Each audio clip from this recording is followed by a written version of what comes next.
আসসালামু আলাইকুম। আমি মোহাম্মদ কামরুল হাসান নাইর। দীর্ঘদিন ধরেই আমার শ্বশুর কিছু জায়গা সম্পত্তি নিয়ে শ্বশুরের এই বাতি যান এবং বাই আন্দোলনের একটু সমস্যা আছে। প্রায় 30 বছর ধরে আমার শ্বশুর বাইরে থাকেন, আমার শ্বশুরবাড়ির সবাই বাইরে থাকেন। আমার শ্বশুর মৌলভীবাজার শহরে থাকেন বাসা নিয়ে। তো ওনাদের বাড়ির কিছু জায়গা সম্পত্তি যেটা আছে বাড়ির ভিতরে বা বাড়া ওনাদের বাতি যান তুলে দিয়ে আসলে তারা একটু দেখাশুনো করতো, খাইতো। এটার পরিবর্তে তারা কিতা করে যে 30 বছর ধরে খার দেখের এখন 30 বছর পরে ওই কিছু জায়গা প্রায় 30% জায়গার মতো তারা বাড়ির জায়গা গাছ কাটিয়ে কাটলাম করি এখন তারা ফার্ম বানাই দিত। তৎকালীন সময় আমি ওনার দামান মেয়ের জামাই আমি বাধা দিই। বাধা দেওয়ার পরিপ্রেক্ষিতে তারা মরিজা সদর থানার সিস্টেম করে আমার শ্বশুরের জায়গার গাছ চুরির মামলা তারা আমার এবং আমার শ্বশুরকে আসামি করিয়া মামলা দেয়। যে মামলার পরিপ্রেক্ষিতে আমি পরের দিন জেল থাকি বাইরে যাই জামিনে। আমার শ্বশুরও জামিনে আসেন। বাইরে আমি মরিজা সদর থানা বসি এবং দারগরফে মামলা করি। যখন এটা আমি করছি তখন তারা এটা করছে আমার যখন এটা পারছে না, তারা কাম বন্ধ করে রাখিচ্ছি। ওই জায়গা আমি আমার দখলে নিয়ে আইছি।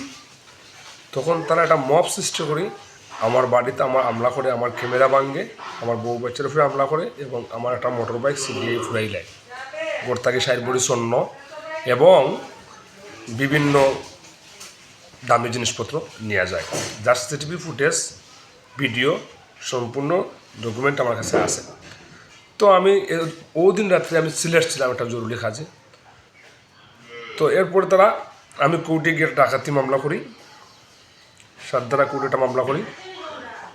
তারা পাল্টা আমার উপরে গিয়ে একটা চাঁদাবাজি মামলা করে। কিন্তু ওই দিন রাত্রে আমার বাড়ি তারা ডাকাত ঢুকছে, তারা ডাকাত খুঁজে তারা আমার বাড়িতে গিয়ে হামলা করছে, কোর্ট ঢুকে চাঁদাবাজি মামলা করছে। এখন কত লগিয়া জায়গা সম্পত্তি কাগজে বিষয়, তাদের কাছে কোনো কাগজ নাই।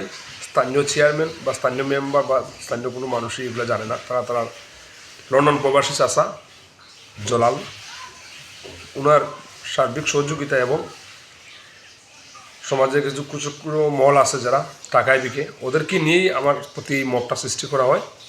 আজকের দিন এখনও অবধি আমার পিছনে অনেক ধরনের এই মামলা দিয়ে আমাকে মিথ্যা মামলা দিয়ে আমাকে ফাঁসানো হচ্ছে বা আমাকে বিভ্রান্ত করা হচ্ছে।